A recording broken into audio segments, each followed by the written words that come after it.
Hey there, welcome back. So here's another question bank to test your conceptual understanding about market structures. The first question, firm A is a dominant company and the price leader in the market. Imagine that one of the small firms wants to undercut this company's price by setting a lower price. What would happen to the market share of firm A? So you have three options here. Now, before we answer this question, let's try to understand the dynamics of an oligopoly market where one firm is a dominant leader. And we know that a dominant leader is a price leader who can control the price. Suppose this dominant firm has a market share of, say, 40%. Now, naturally, one might ask, how is it possible for a single firm to be the price leader and be a dominant firm in the market? Now, there could be several reasons for this. Say, for example, the dominant firm may have a greater capacity or a lower cost structure, or perhaps it was the first to enter the market, or it may have greater customer loyalty as compared to the other firms in the market. Now, assuming that there's no collusion, the dominant firm becomes the price maker and therefore its actions are similar to a monopoly behavior in its segment of the market. The other firms in the market would follow the pricing patterns of the dominant firm.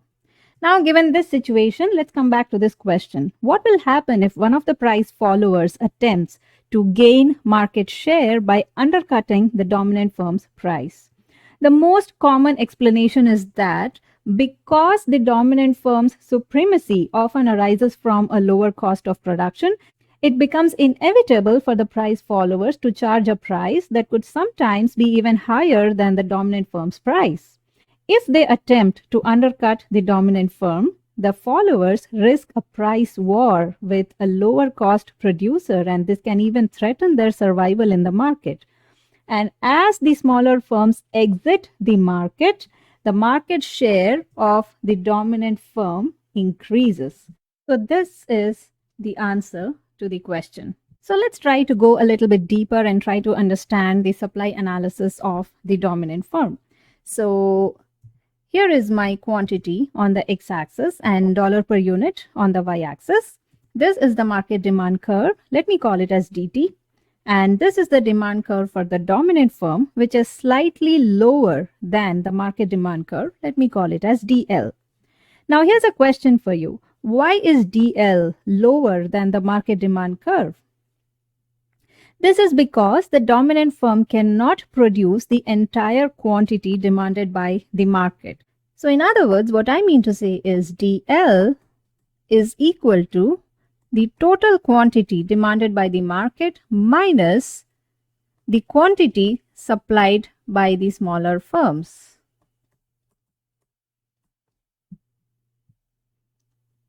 But also notice that the dominant firm's demand curve is not parallel to the market demand curve. Why is this? Take a pause and try to think about it. All right. What happens in such kind of a market as price decreases? It would become difficult for the smaller firms to cover their costs and make reasonable profits in the industry. And hence, most of the smaller firms would slowly start exiting the market. As a result of this, the dominant firm would take over the market share, and hence the demand curve for the dominant firm slowly converges towards the market demand curve. This is the marginal revenue curve of the price leader. So you can see that the marginal revenue curve has twice the slope of the demand curve. And suppose this is the marginal cost of the smaller firms, and this is the marginal cost of the price leader or the dominant firm. So you can see that the marginal cost of the dominant firm is less as compared to the marginal cost of the smaller firms. Now, let's look at what is the optimal quantity that the price leader would produce. So we look for a point where the marginal cost intersects the marginal revenue curve, and I name this quantity as QL. Now, what is the price that the market is willing to pay for this quantity QL? So I reach up to the demand curve of the dominant firm, and I name this price as PL.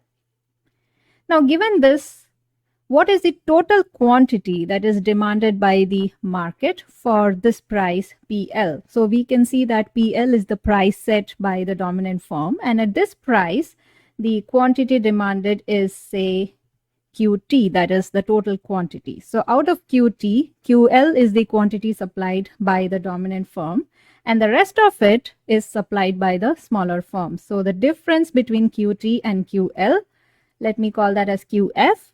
So this is the quantity that is supplied by the smaller firms. Suppose a retail clothing outlet operates in an oligopoly and it's a dominant firm in the market.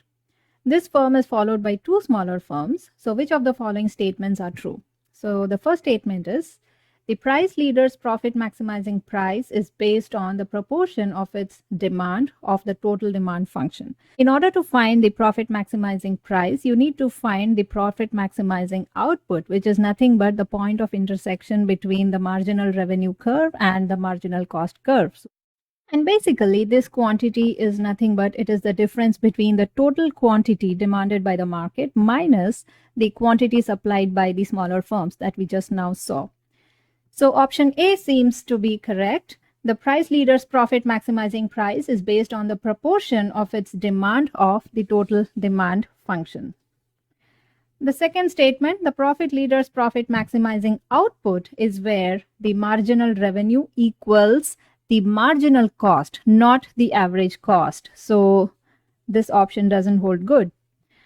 The third statement, the price leader should charge a price where the marginal revenue intersects the marginal cost curve, not the sum of the price followers' individual average cost curves. So this option doesn't hold good as well.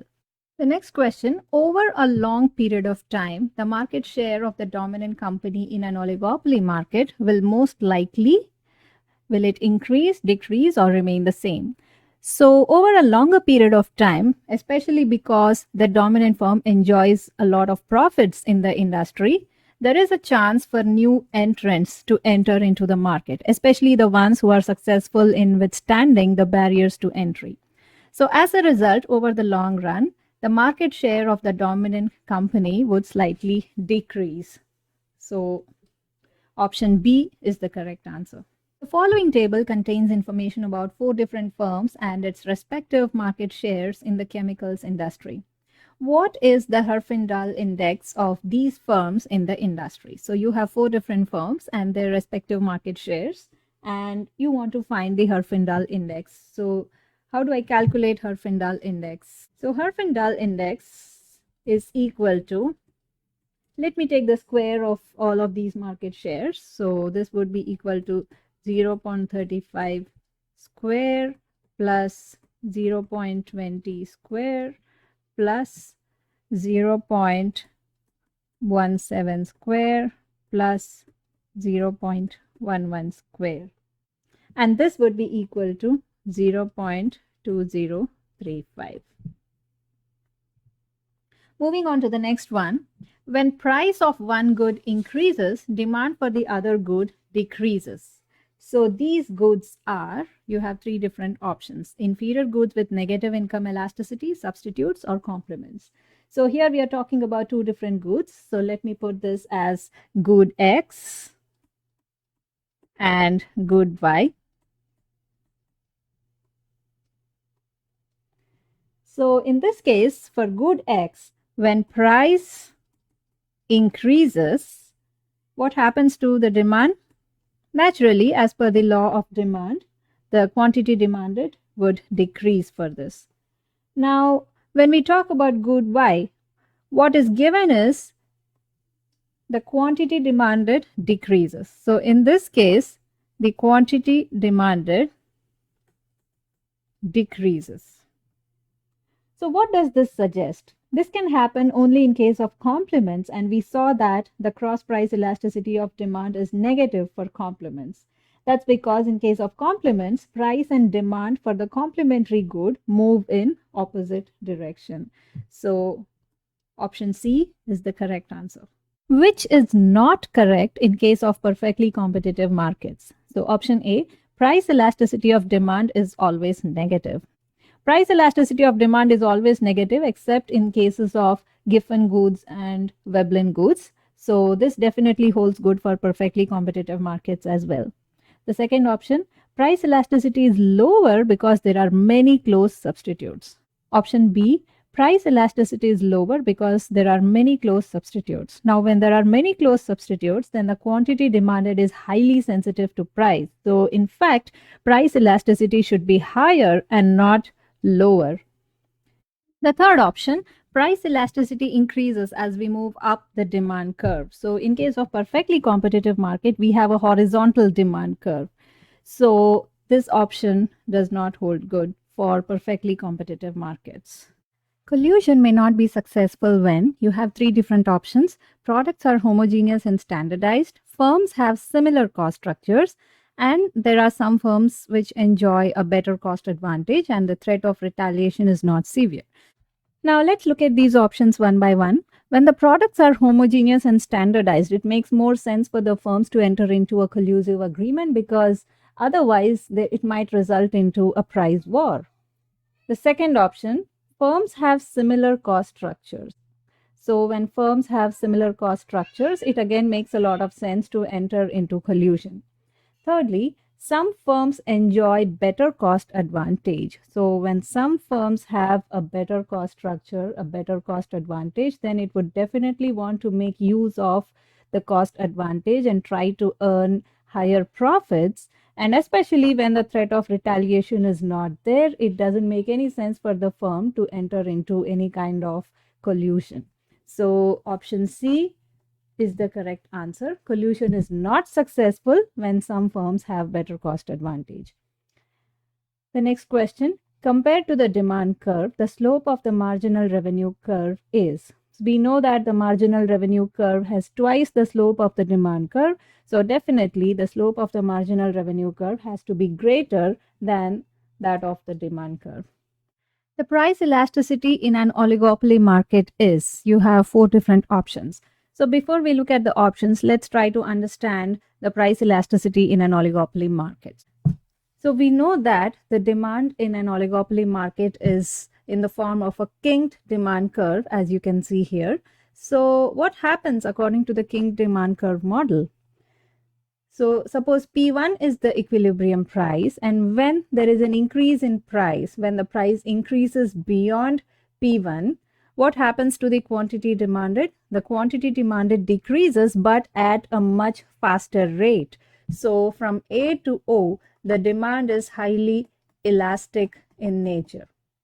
When the price drops, so suppose P1 is the original price, and when the price drops below the equilibrium price, what happens to the quantity demanded? The quantity demanded increases but at a much slower rate. So when the quantity demanded changes at a slower rate, we can say that the demand from O to C is inelastic in nature, or in other words, the price elasticity reduces. So when the price is higher, we saw that the price elasticity is greater, and when the price is lower, the price elasticity is less. So I go with option D. It's higher at higher prices and lower at lower prices. Now here's a food processing firm. It's operating in a duopoly market. The firm adopts a new technology which the firm believes would automate its existing processes. This is a unique technology which the competitor will not be able to replicate, and hence it would continue to operate at its existing level. So what is the pricing strategy that the firm should follow? So let's look at both these options one by one. The Nash equilibrium. What is the Nash equilibrium price? The Nash equilibrium price is determined by considering the actions of the competitors. So every time a firm changes the price, there is a reaction from the competitor. On the other hand, Carnot's equilibrium price is based on a best response function, which determines the quantity that each firm will produce based on the competitors. And this adjustment of quantity goes on till it reaches an equilibrium quantity, keeping the price constant. So Carnot's equilibrium assumes that the price is constant. And in this case, in this example, the pricing strategy does not depend on the competitor's price. It rather depends on the quantity. So I would go with this option, Carnot equilibrium. The table below shows the annual sales data for the industry. So you have 5 different firms, A, B, C, D, E, and then you have sales in terms of millions. Now you need to calculate the 3-firm concentration ratio.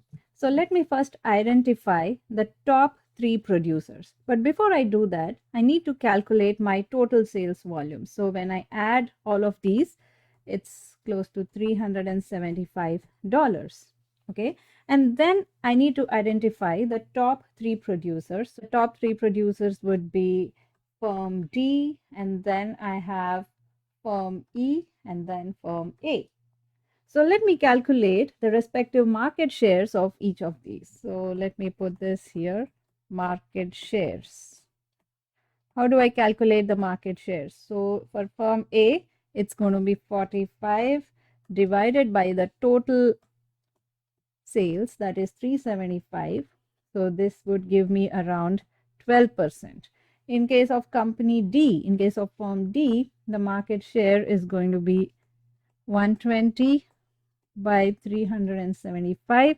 That's going to be 32%.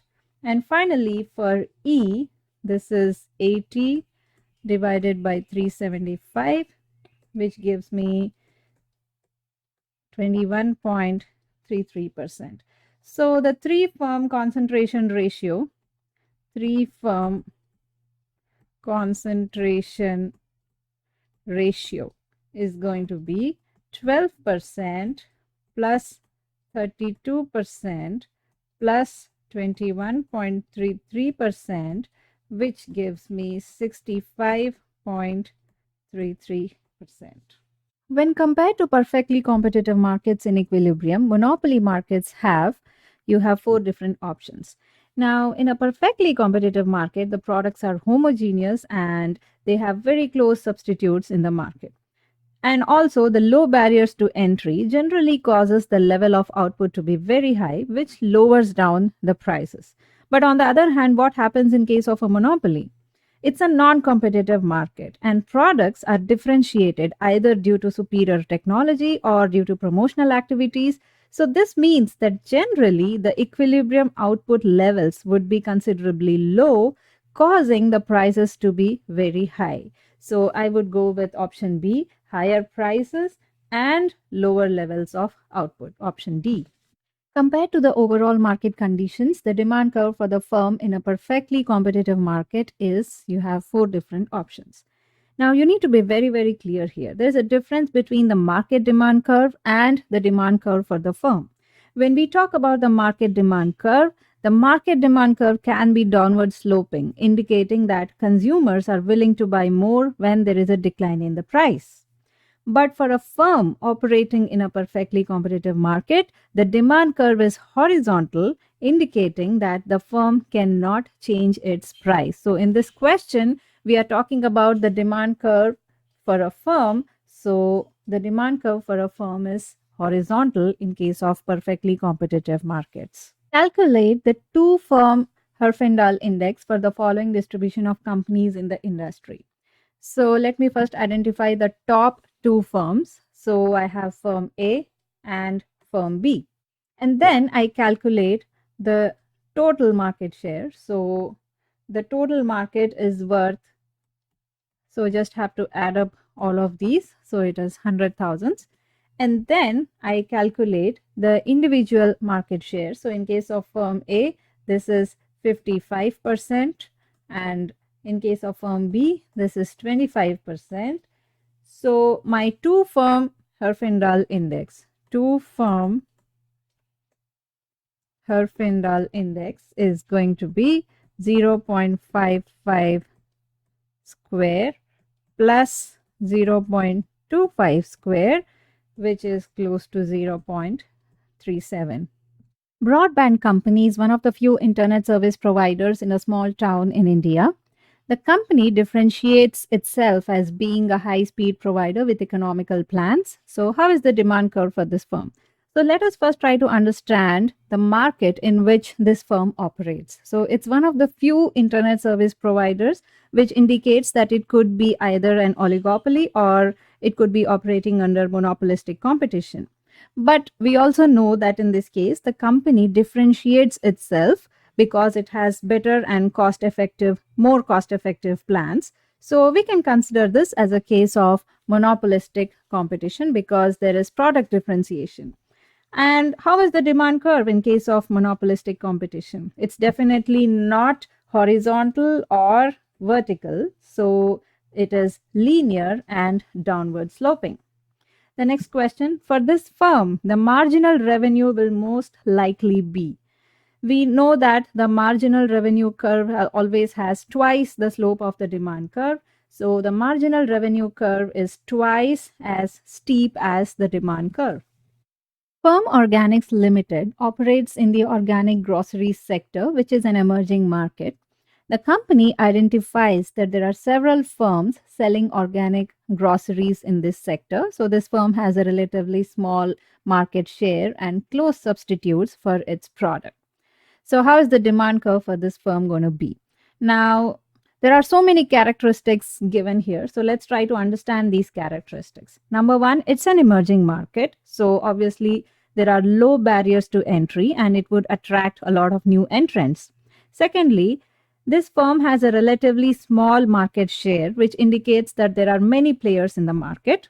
And finally, it is very likely that the firm produces homogeneous products because there are a lot of close substitutes.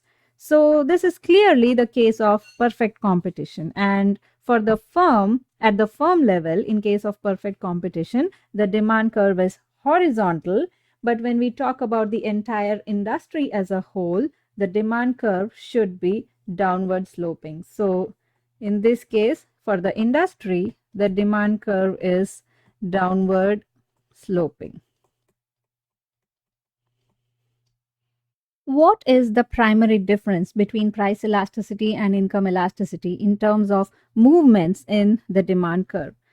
So let me first talk about price elasticity. Suppose this is my original demand curve and let me name it as D. Now suppose the initial price is P1. So let me take this price P1 here. And for this price, the quantity demanded is say somewhere here, which is Q1. So let me first start with price elasticity. Suppose this is my original demand curve. I name it as D. And suppose my initial price is P1 somewhere here. And for this price, suppose my quantity demanded is Q1. So I name this as Q1. Now suppose there is a decrease in price. So from P1, now my price is P2. So I'm here. And for this price, when I go to the demand curve, I can see that my quantity has increased. So obviously, as per the law of demand, when price decreases, the quantity demanded increases. So initially, I was at this point of the demand curve. Let me name it as A. And when there was a price decrease, I'm at this point of the demand curve. Let me name it as B. So what has happened here? Essentially, I'm on the same demand curve and the changes in quantity demanded happens along the same demand curve. So I can say that in case of price elasticity, the movement happens along the demand curve. Now let's talk about income elasticity. So this is my original demand curve. Now suppose my income increases, keeping price constant. And with this new income, my purchasing power increases and I can buy more of the same good.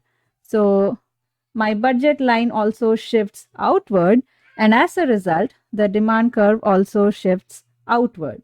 So, in case of income elasticity, there is a shift in the demand curve leading to a new demand curve. So, this is a primary difference between price elasticity and income elasticity. In case of price elasticity, the movement happens along the demand curve, but in case of income elasticity, there is a complete shift in the demand curve, either towards the right or towards the left, depending upon whether there is an increase in the income or a decrease in the income.